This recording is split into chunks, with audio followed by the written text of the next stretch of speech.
Hello and welcome to another episode of Stinker Madness. I'm Justin. I'm Sam. I'm Jackie. Oh, well, that was kind of cute. That was kind of like the Osmonds right there. You guys are very charming.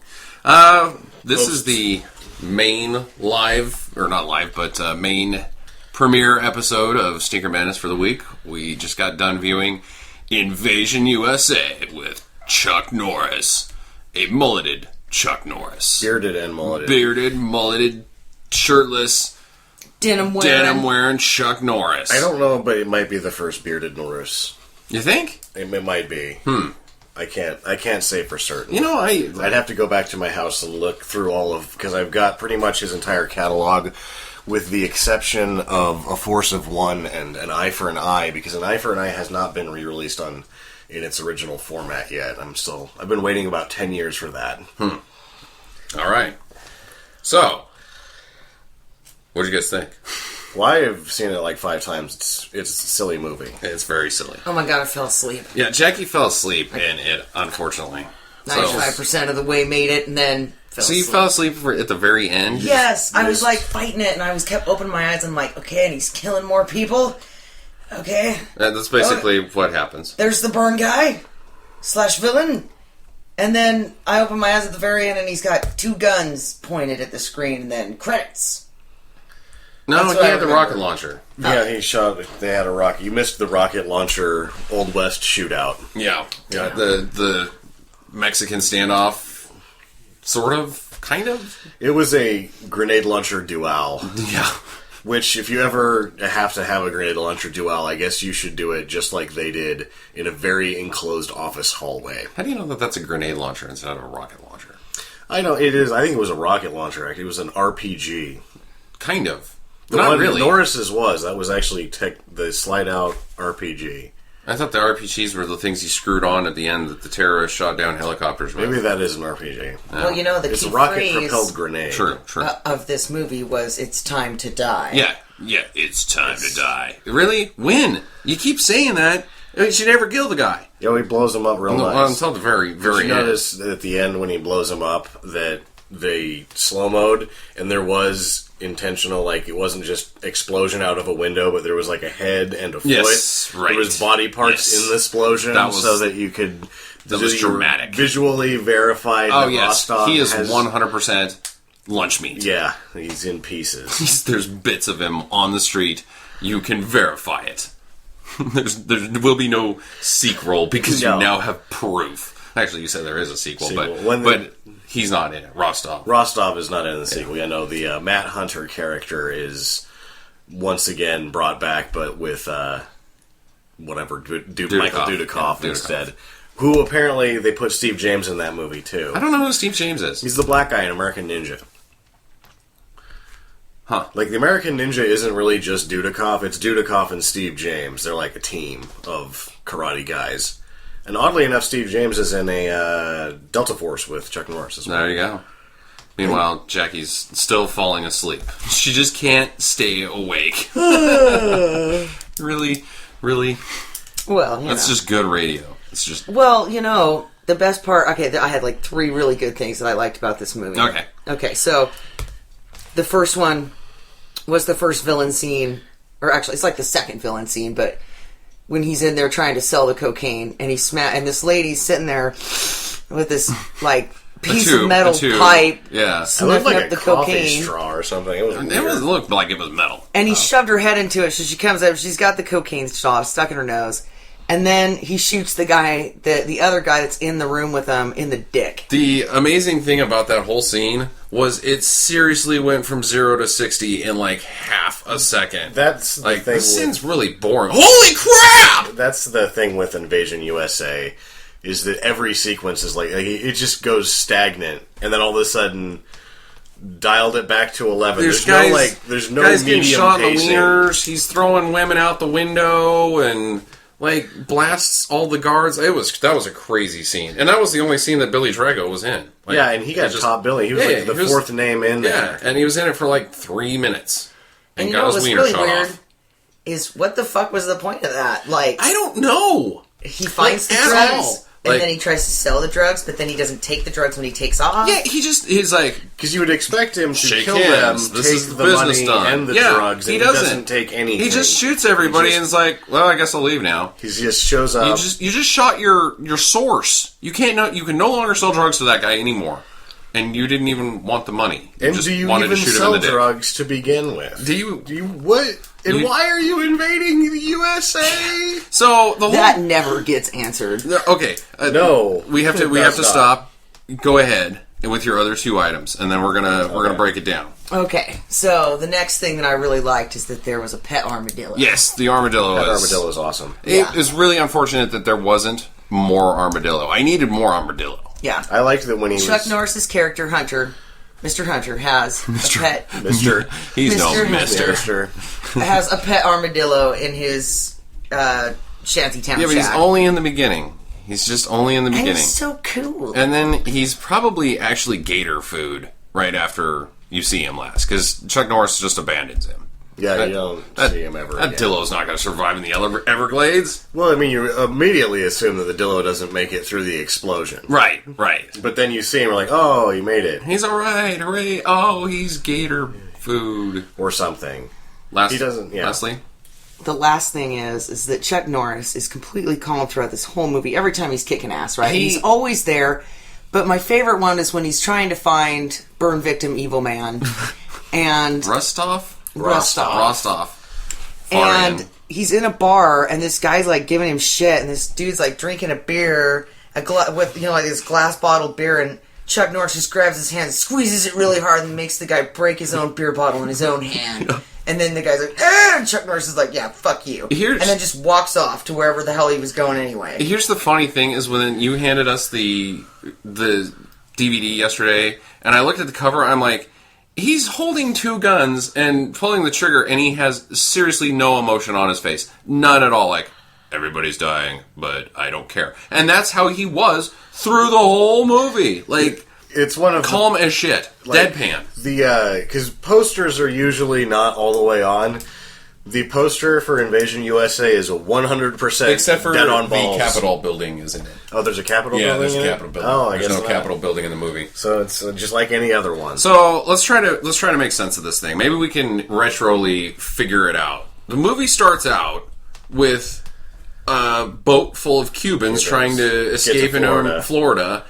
Then they get stopped by like a patrol boat of Coast Guard guys. It's supposed to be the Coast Guard. And they're like, "Welcome to America!" And everybody starts cheering. And then they blast the shit out of them. Just a bunch of refugees. Yeah, just all of the. There's like 30 people on this boat, and they all get shot. Yeah, women, children, we don't care. By burn victim man. Burn victim man is there. And one guy that has glasses who throughout the movie just can't stop shooting. Can't stop shooting. Stop shooting. They even say stop shooting, and he's like, I can't stop shooting. And he has to get out, 50 more rounds than everybody else every goddamn time. So they open up something like a little secret area on the Cuban people ship, and there's coke, like bunch of it, all of the fucking coke. There's like so much coke.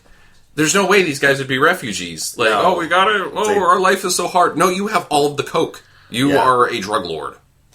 So the Rostov guy steals the coke, and then there's like a scene where he's like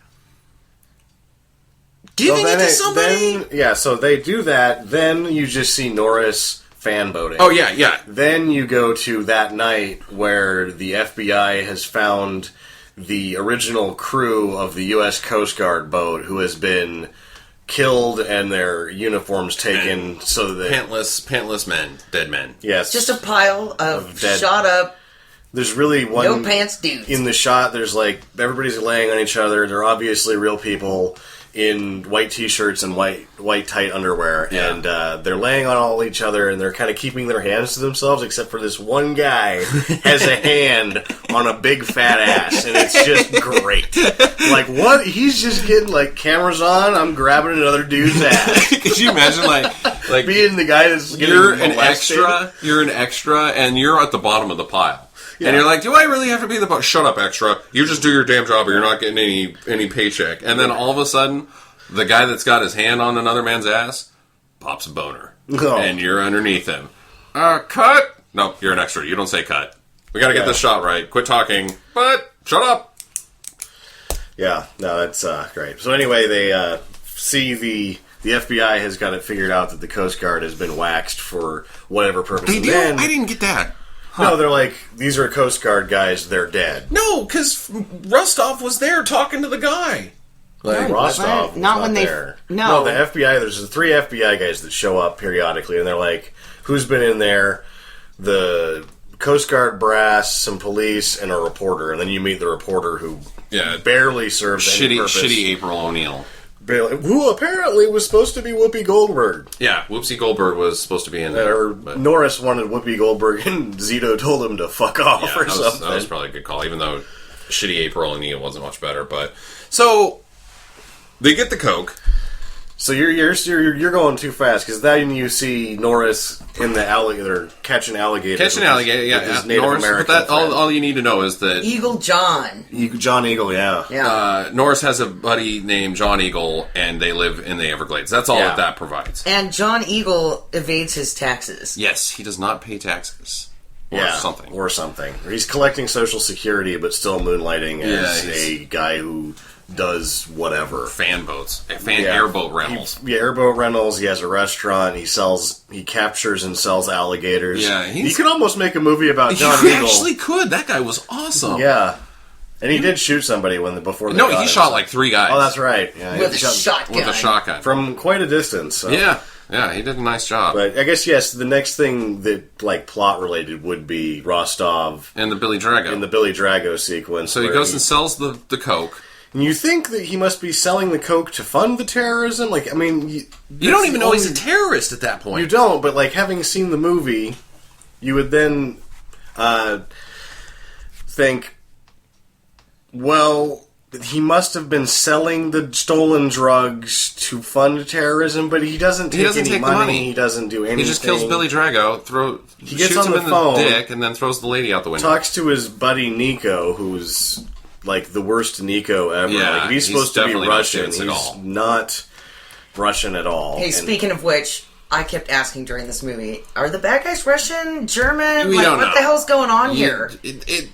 My running joke is when they finally invade that it's Florida has been being invaded by New Jersey. That's what it looks like. The most diverse group of a single invasion people that I've ever seen. There was Mexicans, there were some Asian guys in the invasion force. There was in the bar scene, Norris is talking to the other bearded guy, and the bearded guy makes an illusion. And this is something, because I've always thought, why are these guys just whatever guys? He says something about him being pro, so, having seen it 5 times now... So they're just you mercs? Are meant to be... These are all mercs. They're just mercs. They're just mercs. So, that's... Oh, God damn it. So there's no money. He can't pay for them.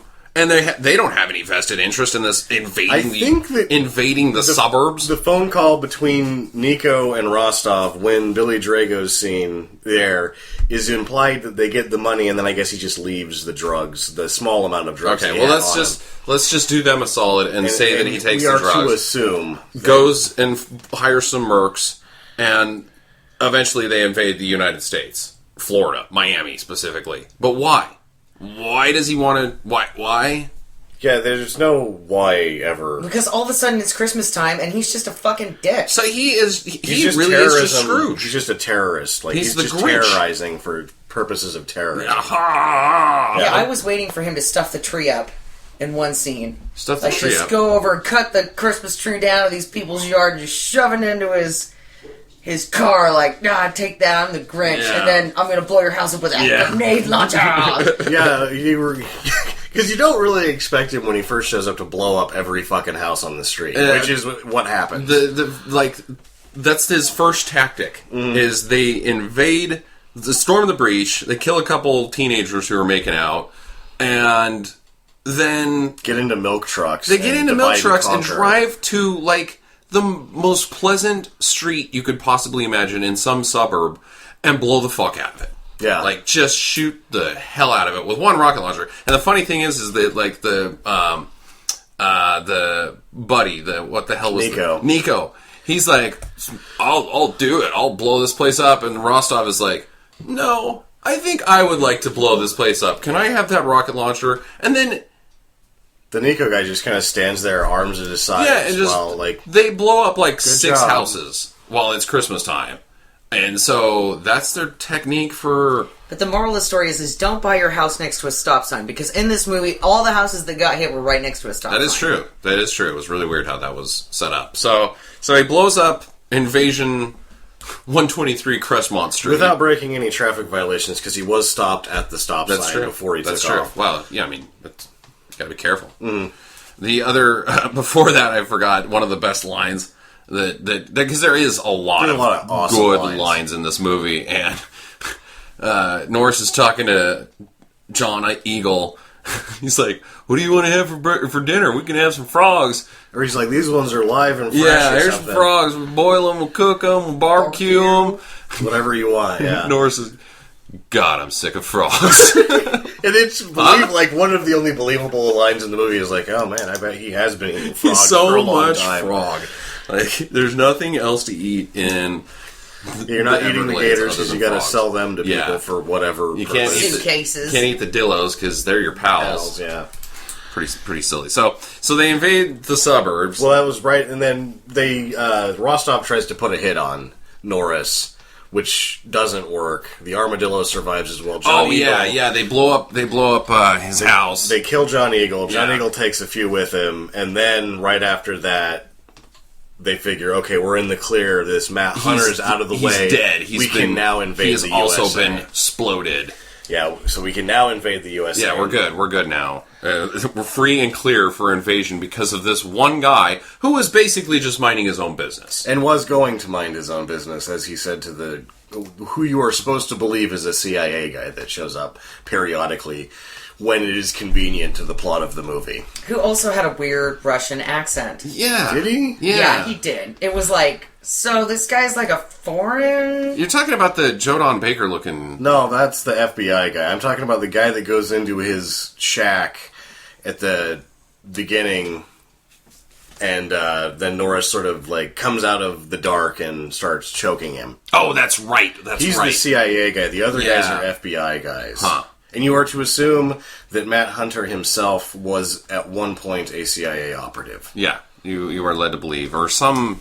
Maybe he's a merc as well. No, he says some... Because when that guy comes back at the end for plot convenience, he says the agency will never go for this. He's got He-Man and Masters of the Universe plot device powers. Yeah, pretty much. He just shows up when they need to really bridge some gaps. At no point is disbelief suspended in this. No, not at all. So they're free and clear to invade the United States. They do. They blow up the houses, and then their next move was to they shoot up the quinceañera. Oh yeah, and that's because they were sewing, and that's actually one of the only parts of the movie that actually makes sense. There's motivation there because they're dressed as police. Right. And if the police are running around killing people at random, then the citizenry won't trust the police, and then that pays itself off immediately. People out in the streets, and they're running around, and they're scared, and they're throwing rocks at cop cars, and shitty April O'Neil saw the whole thing go down, and so now the terror has started to take place. Hold. And it's all happening in Florida, but you are led to believe with news broadcasts that it's happening everywhere. Yeah, right. So they kill all the people at the quinceañera. Is it quinceañera or quinceañeta? I think it was just a Cuban dance party, and they only killed about half of them because he wanted the other half to live so that they can hate the police. You can report this, or tell your friends, or whatever. Throw rocks at the police that show up like 10 seconds later. The actual police. The Invasion U.S.A. is in full effect, and Chuck now is like, I gotta do something about this. So he goes and sees the Cuban-looking bad guy, and he's in a closet in the back of a bar / brothel. It looks like a whorehouse. I can't tell. So the Cuban guy gets a hooker, takes her to the back room, and Norris is in the closet, jumps out, stabs him in the hand. He's already got a hurt hand too. Yeah, because he got John Eagle had shot him in the hand. Oh yeah, that's right. Was that him that got shot in the hand? Yeah. Oh, that's a movie 5 times. I never put that together. How long was Chuck Norris in the closet? And he was. How did he know to hang out there? Yeah, he just sort of shows up like.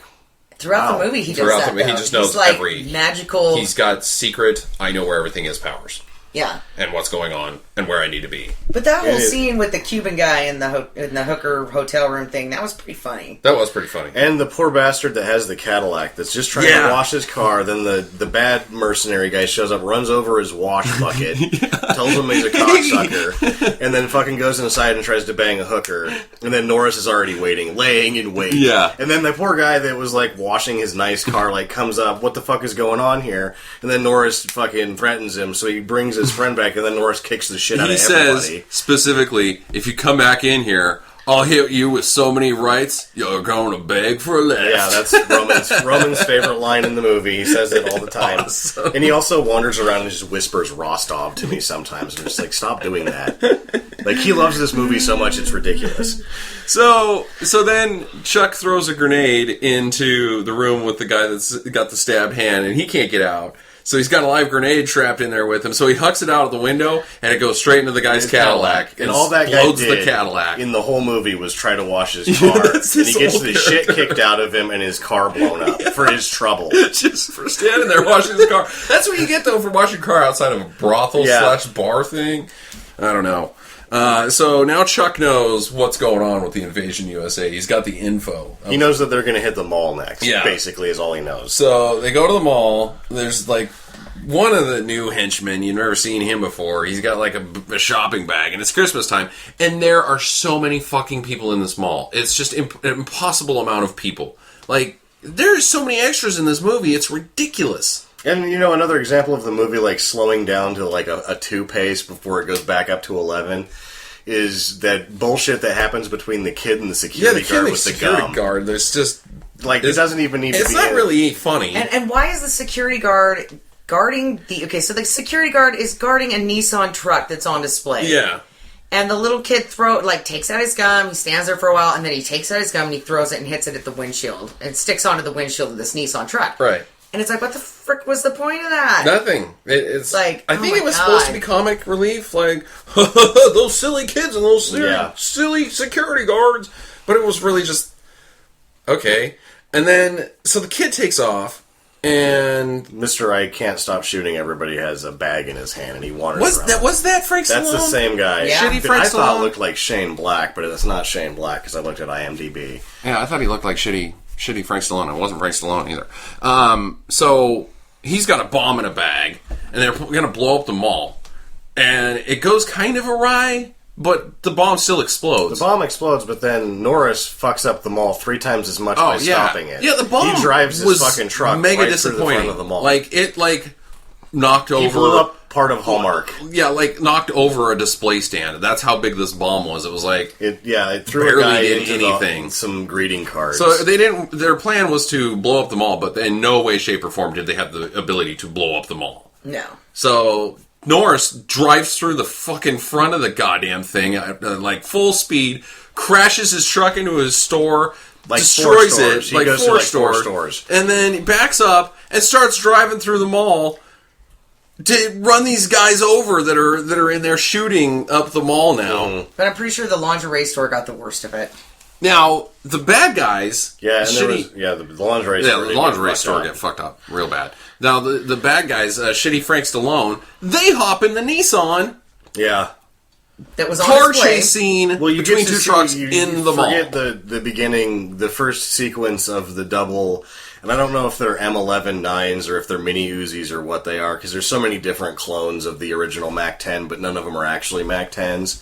That you see the first of that and his gun suspenders. Yeah, his gun suspenders and the throwing out hot lead with essentially unlimited bullets. Because I counted, he only reloads one time in the movie. You see him do it just he does have to reload bullets. Once a month. After shooting all of everybody. I will say that he's quite conservative with his round usage, though. He does have a nice 3-round burst technique. Yeah. Yeah. Well, he doesn't just send bullets flying whereas everywhere. The bad guys just send... They shoot up... They wave it around like it's a hose. Well, they shoot up that office, and there's nobody even in the fucking building. They're just shooting filing cabinets for no reason. It's like they can't run without clenching their fists, exactly. basically. Bullets! I've just got to point this The in front other of fun me. thing about that scene is that there is, again, a bunch of extras in that scene running through the office. There is guys behind the guys in front who are firing directly at the guys in front of them. Yes. But obviously they don't die because they're blanks. So it's just, what? Okay. So the mall happens. They get outside. They get a dumb hostage. It was just like, I would like to be a hostage. Yeah, so the guys drive the Nissan that was on display out of the mall, and then two ladies are like, why'd you do that? Yeah. Like, thanks for becoming a hostage. You're bad. Oh, no! Dummy. Yeah, it's the second most ridiculous hostage sequence I've seen behind the part in Rotor where he's got the hostage or whatever. Yeah. And then the hostage just kicks the shit out of him with karate. It's like, how did you get taken hostage in the fucking first place? We should do an episode on Rotor. We should do an episode on But really, Rotor. that whole scene, though, after the whole chase scene with the hostage, all I could think was, how is that girl staying on that truck? She had to have, the actual There's stunt one shot lady. that you can definitely tell it's a dude. Yeah, well, where the car comes up and hits them from behind. Yeah. The stunt person had to have been strapped in somehow. You're strapped on the door, and then there was there was the little roll, whatever the foot bar thing. Yeah, the Nerf and bar. then also they had to have him strapped in. Yeah, that was a dangerous stunt. That was a dangerous sequence. Because the Mustang clips the Nissan in the ass end.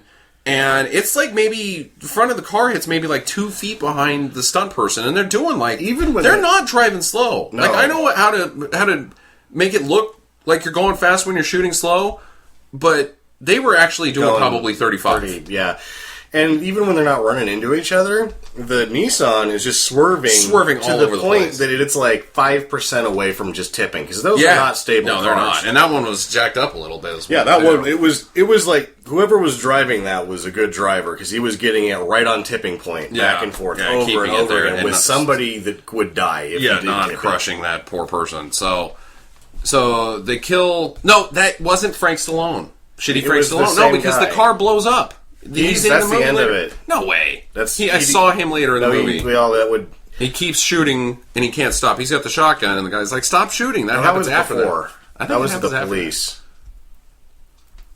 That is the same guy. I don't know. Dies right then. Anyway. Okay. So, those bad guys are dead.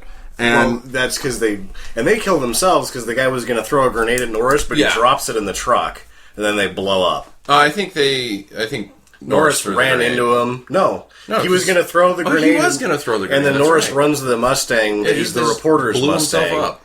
And they drop the grenade in the car. And then Norris, after they save the hostage lady and the reporter, just kind of park and watch it blow up. He somehow knew that there was a grenade, a live grenade in the car. Yeah. So he knows everything. He's got his powers are stronger than He-Man's with the power of plot convenience. He's got the power of, I know everything that is going on in this movie, even though I have no ability at all to know what the heck anything's happening. But I know where everything's at and when it's going to happen and what's going on. So you've got a great idea for a website, and now you are ready to build it. Well, where the heck do you host it? What the heck is hosting anyways? It's where your website files and such are stored, dummy. Well, I'm telling you, you gotta get with HostGator. With their Baby Croc plan, you get support for unlimited domains, 5 gigabytes disk space, and 75 gigabytes bandwidth. That's more than you need. Did you even hear me? Unlimited domains. Plus, 99.9% uptime guarantee. Free scripts that they provide, a 30-day money-back guarantee, and online website building software that you can use and they provide for free. Heck, StinkerMadness.com is hosted by HostGator, and look how awesome it is. Don't go with any of the other hosting platforms that you've probably seen on TV. Trust me, I'm a pro website designer, and I refuse to use any of those guys. Plus, HostGator's CEO doesn't kill any elephants, which is pretty nice. Go to StinkerMadness.com/HostGator to sign up today. So, the mall happens, and then there's a new plan for the terrorists. And they just start doing these dumb things. The city's panicking, and they go to blow up a school bus of children? No, they first infiltrate the National Guard before that. Because there's a sequence. Oh, yeah, the martial reporter lady shows up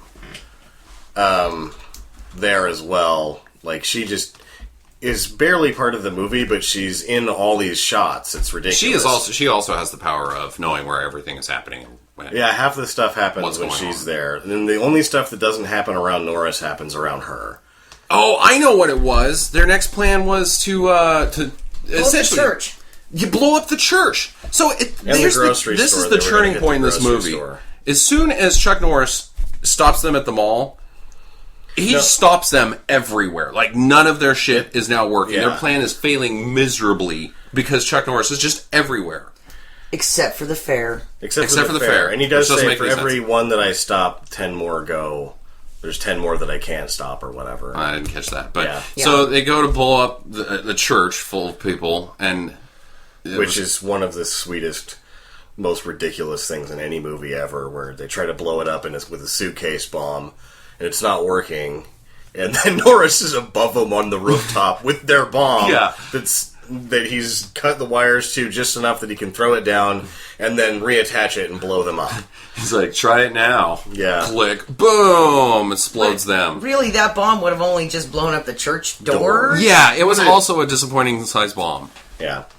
So that fucks up that plan. Then they have the school bus. Then they have the school bus because the people are sending their children out of Miami for their safety. And he, again, is nowhere near the school bus. When you first see him. He's just driving someplace. The school bus is like he was just driving cars to the fair in front of him to grieve about that. And then he's like, "Well, I can't sit here anymore in this construction." Punches it, catches up to the school bus, and yanks the bomb off of it, and then explodes the bad guys because he also knows who the bad guys were, who have just driven off like super fast, faster than the school bus. It's impossible how he knows everything. Oh, yeah. Saves the children, goes to the fair, finds a exploded Ferris wheel, or carousel, and has the, oh no, I'm not good enough, thing. And then, the craziest fucking thing in this whole goddamn movie, and it's actually the craziest thing I've ever seen in my life, is the bad guys go to the cops for some reason. I don't really know why. But to get to where the cops are at, they have to blow up a garage door. Mm-hmm. And the garage door explodes seriously. Like, part of the garage door travels like 30 feet and hits a goddamn guy. It's a real guy in the shot. They do an over the shoulder of an explosion, and he gets completely wiped out. Clobbered. I don't know if that guy is alive. I hope he's alive. I hope he's alive too, but he had to have been. The other thing I was thinking messed up. They could have done some forced perspective, and they could have blown up something very far away, and then there was a scheduled push where they threw a bunch of debris into him and made it look like. But then there's also the desk falls back. It looks like they just blow him up. I think he got blown up. I think yes, in a good movie. That is how I would shoot that. Like, I want this man to get blown up. I'm going to shoot it this way. I don't think this movie is smart enough to have done that. I think that was just a whoops, too much TNT. Good thing the camera was rolling. Yeah, good thing the camera was rolling, because damn, that was sweet. Yeah, did we get that? Because we only had one chance at it, because Bob's dead now. Yeah, Bob is dead. We no longer have a stunt director, so... Lunch? Yeah. So, that was fucking insane. And that single piece is worth the whole movie. Just because it's like, wow, I can't believe that just happened. It's so amazing, somebody should just splice it out of the movie and put it on YouTube, because it's incredible. It's like, you want to see a guy get hit by a garage door that's traveling at 70 miles an hour? Here you go. And yes, I do. And I watched it twice. So, they get the cops for some reason. They get, like, the cop car... They're like armored cars, I think, is what they are. Yeah, kind of. It barely makes any sense, but they steal those and then they go to invade because Norris at the fair hands the CIA guy the piece of paper for how the plan's going to work, which is to set up the trap where he goes on TV and says Rostov, it's time to die. When they interview him in the news, which is ridiculous. Oh, he sets up the trap, so when he gets arrested. Is Norris's plan. That's getting arrested. He didn't actually get arrested. I did not make that connection. It took me 5 times watching the movie to make that connection. Huh. Yeah, because it never breaks out like it. Because remember, right when he hands him the letter, I'm like, I'm still not sure how this works. Yeah, what's the plan? So he gets purposely arrested. So that Rostov thinks he's out of commission. So that Rostov knows where he is. Oh, to hit him. Because he knows that Rostov won't be able to sleep at night without killing him. Right, he's got to kill Chuck. And then Rostov brings in the entire mercenary invasion force. And that's when they steal the milk wagon, or the armored cars. Are useless. Just the worst. And they storm the building that Norris is supposed to shoot the file cabinets. He actually is in the building. He is in the building. He's the only person. He's the only person in the building, and he takes on the entire army, except for the guys out front, who are just shooting at helicopters, while the actual army is shooting them to death on the ground. Yes. Like tanks and the whole thing. The helicopters aren't actually killing you. The guys with the guns on the ground that are shooting you are probably who you should be shooting at if you want to stay alive, but they don't. They just keep shooting at the helicopters that are just minding their own business. That's right, and this is about when I fell asleep. So Jackie is now falling asleep during the most exciting part of a movie that's real hard to fall asleep to. I thought actually the climax was a little anticlimactic. I was a little disappointed in the climax. In terms of in terms of scale, though, that was quite. It was for a Cannon. There was what? Probably 10 tanks. 10. Yeah, there's 10 tanks. What? Those aren't Shermans. They're. They weren't Abrams either. Oh, I thought that they were Abrams. I think they might have been Shermans. Huh. Well, they're big tanks. They're big tanks. And they have like 10 of them. They have like 6 helicopters. They have a bunch of ancillary military vehicles. You know what? The other thing I thought was crazy? There was in one shot that I counted, in one shot, 3 helicopters. So and then you're in the air, so there's at least 4 helicopters being used. There's those iron I-beams that get welded together. That Dragon's teeth. Yeah, Dragon's teeth. There was like probably 10 Dragon's teeth in the middle of the town. I was like, those are heavy. You have to have a crane to put them in. Yeah. That had to have been expensive to do that. And then on top of that, you've got seriously like, what do you think, like 300 or 400 extras? Yeah, the amount of invasion, and they're all holding guns. Yeah, shooting guns. They're shooting. There was in one shot like 30 people on screen ripping off hundreds and hundreds of. Yeah, that was blanks. a lot of money thrown in that battle scene. And then Chuck is still inside. Apparently, the whole movie only cost $12 million. Huh. In '85. And it made 17, which at that point is like a resounding success. Maybe they hired just immigrants and paid them not very much money for paying extras. Because it is in Miami. Cannon Films, actually, the reason they went under is because they were misreporting. Ooh. So God knows how much it really probably cost. Was like 40. They actually sunk their debt into MGM, took money from MGM, and then bailed back to Israel at one point. Nice. So Chuck is wiping out the rest of Rostov's force inside the building one by one. Yeah. He's hitting them with the Uzis, he's stealing their guns and blowing them up, and then kills a guy with a knife. Just one by one. There's no scene where he's just like spraying lead. He's just very calm and knife. Yeah. And kicks a bunch of people in the face, and then finally it's just him and Rostov. And Rostov at this point deserves to die because he did shoot another person after the cocaine scene in the dick. Yeah, he's a dick shooter. Like, who was the other guy that he shot in the dick? Was it the Cuban guy? It was the guy that Norris stabbed in the hand. Yeah, the Cuban guy that was banging the whole prostitute. He shoots him in the dick like 4 times. Mm-hmm. And then he doesn't like shoot you in the dick a few times and then kill you.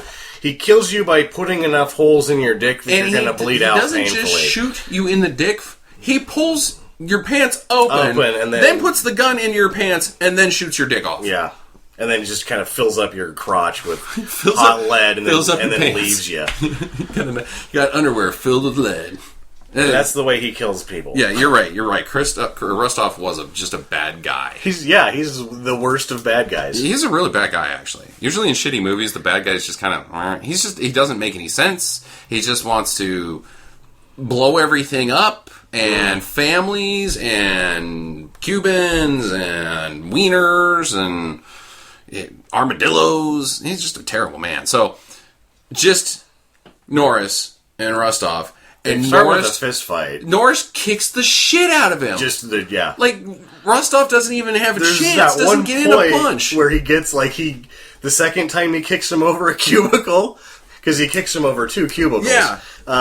He's out for a little bit. And when his head comes up, he I think he really let somebody slap him around a little bit because his face was red and his eyes were growing. Like, yeah, he looked like he'd had enough on the straight. I was like, oh yeah, that's convincing. Let's wrap this up. Somebody hand me a grenade launcher. So he gets his grenade launcher. It's just somewhere. That's somewhere. Meanwhile, Chuck also realizes I need a grenade launcher. If he's got a grenade launcher, I should have a grenade launcher. That's like the thing is that Rostov gets the grenade launcher, starts wandering the halls. Yeah, of this office building, looking for Chuck. Chuck shows up behind him again with a grenade. Chuck launcher. is total Batman in this movie. He can sneak up on you at any location. He knows all your moves. He can disappear and on screen if you take your eyes off of him for just a second. He does that like 3 times. He's seriously Batman in this movie. But so Rostov spins around to shoot Chuck. But Chuck's already ready, which is stupid. And he hip shots him with the rocket launcher. So Rostov has already aimed by the time that Chuck Norris even starts aiming. Yet Chuck still beats him to blowing Rostov up, and it gets exploded. Like Rostov, all he had to do was pull the trigger, But he's like, take him with you. Oh no, doesn't he? Gets blown up. He gets just blowed up. It doesn't fire at all. Chuck wins the day. Credits. Yeah, they just shot a shot of him. He's got a cut on his head. He looks like he's moderately annoyed, and the movie's over. Yeah, credits. The end. So, takeaways? Armadillos rock. Armadillos are cool. That is definitely a takeaway. I am very curious about owning an armadillo. You having only seen Lone Wolf McQuade and this Invasion USA, will notice the theme that Chuck Norris is into sweet trucks. He is. I almost thought that it was the same truck. He has a certain amount of control. The other one was also a Chevy. No, it wasn't. The other one is a Dodge Ram Charger. Oh, it was a Dodge Ram. And wearing denim with his shirt open. Sweet denim all the way with his shirt open. Like, have you seen this hairiness? Yeah. But he doesn't really have a hairy chest. He has a hairy gut and everything, dude. It's like Mr. Hair. He's very hairy. I didn't notice that in this movie. He's like, I'm tan, I put some baby oil on my hair, and I got my shirt hanging halfway open with a huge belt buckle. Yeah. Yeah, the sexy arrest is ridiculous. That they would arrest him, and then they put him in these overly long handcuffs that, so he's... Super long handcuffs. It's the most comfortable arrest ever, and that he's left his shirt open for the ladies. Yeah. I'm on TV. I gotta make sure all the ladies get the vibe. Yeah. So, yeah, the trucks, he's throwing the vibe, and, what else? Well, I like the way that he talked to the reporter all the time, obviously I should leave before you get angry, when she's already screaming at him. Yeah. Just there's so many one-liners in it. One-liners. This does set up what Chuck Norris should be in every single movie. And sadly, this is one of the last of his sort of golden era of Chuck Norris. There's not very many after this. It doesn't set it up. It concludes it very nicely then. I thought this was an early Chuck Norris movie. So no, the first one's Breaker, but he had done a couple MGMs before this, so I think this is probably his 9th movie.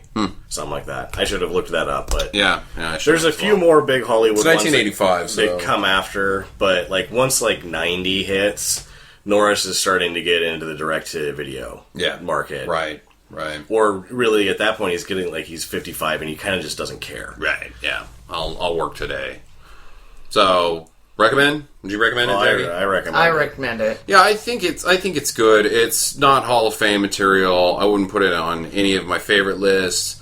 And I don't think... I think I could do with it maybe once every 5 to 10 years. I think I watch it about every 2 years. Really? It's a 2-year. I think you like it more than I did. I kind of thought it was okay. The thing is that Norris is sort of if you like Norris, it's a Norris is Captain Kick-Ass. Yeah, I liked it better than Lone Wolf McQuade. Yeah, which is good. Those are 2 of the best.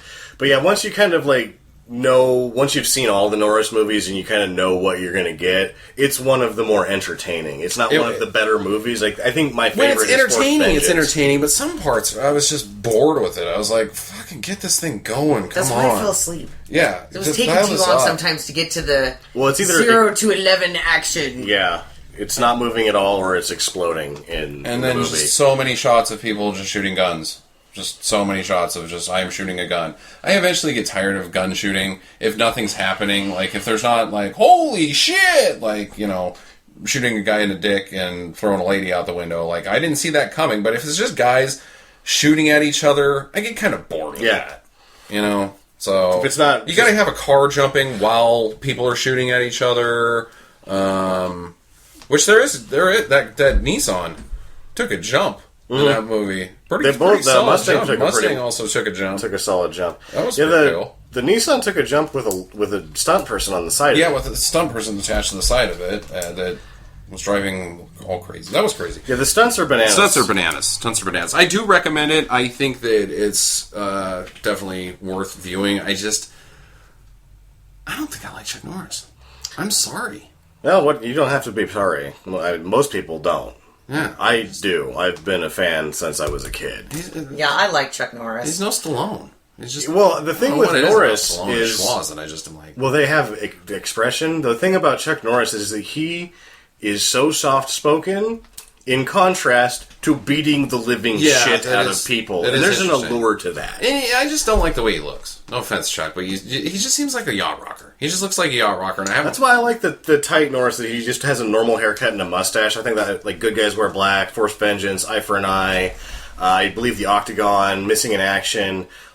Missing in Action will have to do for this. I like Chuck Norris really enough to continue watching Chuck Norris movies, but I just am not like, oh god, Chuck Norris movies are so awesome. I just, I like my guys to be bald and massive on steroids in action movies and barely able to speak English.